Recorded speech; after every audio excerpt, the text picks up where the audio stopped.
I rise to lay on the table a copy each of the following papers, Hindi and English versions, under Article 281 of the Constitution, Report for 2026 to 2031, Volume 1, Main Report of the 16th Finance Commission. 2. Report for 2026-2031, Volume 2, Annexures of the 16th Finance Commission. Number 3, explanatory memorandum as to the action taken on the recommendations contained in the above report. Item number 2, माननीय वित्त मंत्री Nirmala Sitharaman ji.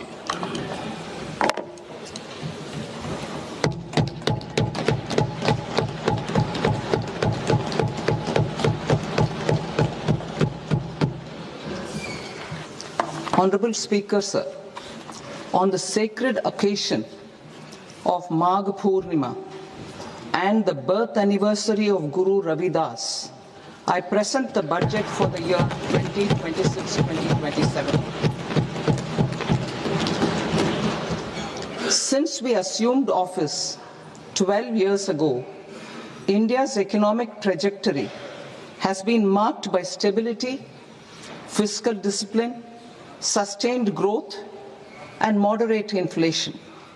This is the result of conscious choices we have made, even in times heightened uncertainty and disruption. Our government, led by Honorable Prime Minister Modi, has decisively and consistently chosen action over ambivalence, reform over rhetoric, fiscal prudence and monetary stability, whilst maintaining a strong thrust on public investment. Keeping Atmanirbharta as a lodestar, we have built domestic manufacturing capacity, energy security, and reduced critical import dependence. और वाकपटुता के स्थान पर सुधार और लोक लुभावन दिखावे के स्थान पर जनहित को प्राथमिकता दी है। हमने लोक निवेश पर अधिक जोर देते हुए दूरगामी ढांचागत सुधारों, राजकोषीय मितव्ययता और मौद्रिक स्थिरता के मार्ग का अनुसरण किया है। आत्मनिर्भर भारत को अपना लक्ष्य मानते हुए हमने घरेलू विनिर्माण क्षमता, ऊर्जा सुरक्षा का निर्माण किया है और महत्वपूर्ण उत्पादों के लिए आयात निर्भरता को कम किया है। इसके साथ साथ हमने रोजगार सृजन, कृषि उत्पादकता, परिवारों की क्रय शक्ति और लोगों के लिए सर्वव्यापी सेवाओं की सहायता हेतु सुधार करते हुए यह सुनिश्चित किया है कि भारत के प्रत्येक कार्य का लाभ नागरिकों को प्राप्त हो सके। इन उपायों से लगभग 7% का उच्च विकास दर हासिल हुआ है और इससे हमें गरीबी को कम करने और हमारे लोगों के जीवन में सुधार लाने में ठोस कदम उठाने में सहायता मिली है। आज हम एक ऐसी बाहरी परिस्थिति का सामना कर रहे हैं जिसमें व्यापार और बहुपक्षीयवाद खतरे में है तथा संसाधनों तक पहुंच और आपूर्ति श्रृंखलाएं बाधित हैं। नई प्रौद्योगिकियां जल, ऊर्जा, महत्वपूर्ण खनिजों की मांगों को काफी तेजी से बढ़ाते हुए उत्पादन प्रणालियों को बदल रही है। भारत समावेशिता के साथ आकांक्षाओं का संतुलन बनाते हुए विकसित भारत की ओर विश्वास से भरे कदम उठाता रहेगा। बढ़ते व्यापार और पूंजी आवश्यकताओं के साथ बढ़ती अर्थव्यवस्था के रूप में भारत को वैश्विक बाजारों से नजदीकी से एकीकृत होना होगा और अधिक से अधिक निर्यात करना होगा तथा दीर्घकालिक निवेश को भी आकर्षित करना होगा। भाग 1, जब मैं बजट का भाग का आरंभ कर रही हूं, मैं विश्व की सबसे बड़ी अर्थव्यवस्थाओं में से एक बनने की दिशा में आगे बढ़ने में बड़ी मजबूती के साथ हमारे साथ खड़े रहने के लिए लोगों के प्रति अपना आभार व्यक्त करती हूं। हमारा लक्ष्य है कि हम विकास के लाभ प्रत्येक किसान, अनुसूचित जाति, अनुसूचित जनजाति, घुमंतु, युवा, गरीब और महिलाओं तक पहुंचाना सुनिश्चित करते हुए आकांक्षा को उपलब्धि तथा संभावना को कार्य निष्पादन में परिवर्तित करें।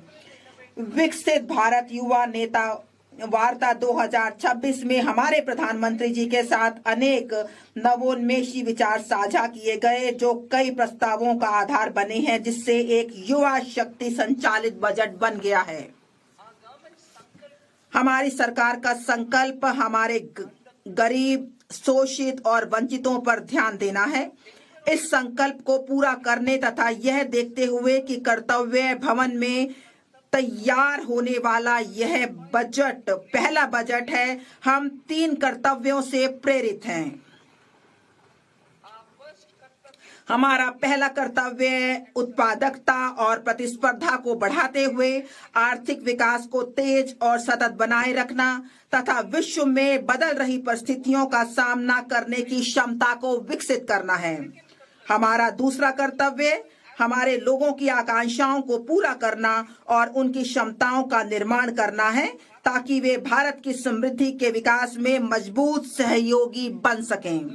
हमारा तीसरा कर्तव्य, जो सबका साथ सबका विकास के हमारे दृष्टिकोण के अनुरूप है, यह सुनिश्चित करना है कि अर्थपूर्ण भागीदारी के लिए प्रत्येक परिवार, समुदाय, प्रदेश और क्षेत्र की पहुंच संसाधनों, सुविधाओं और अवसरों तक हो।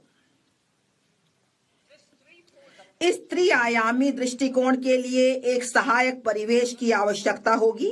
पहली आवश्यकता ढांचागत सुधारों की गति को निरंतर, अनुकूलन और प्रगतिशील बनाए रखना है।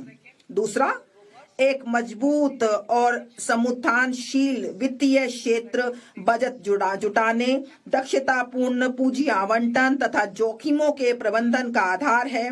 तीसरा, आर्टिफिशियल इंटेलिजेंस एप्लीकेशन सहित अति उन्नत प्रौद्योगिकियां सुशासन में सहायक बन सकती हैं। सुधार एक्सप्रेस।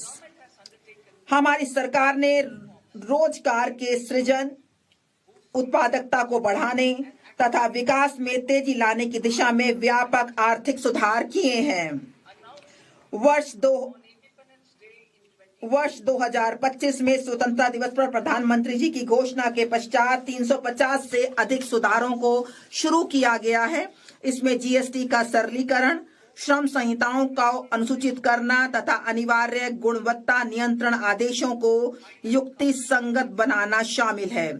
उच्च स्तरीय समितियां गठित की गई हैं तथा इसके साथ साथ केंद्र सरकार राज्य सरकारों के साथ मिलकर विनियमन हटाने तथा अनुपालन संबंधी अपेक्षाओं में कमी लाने की दिशा में काम कर रही है।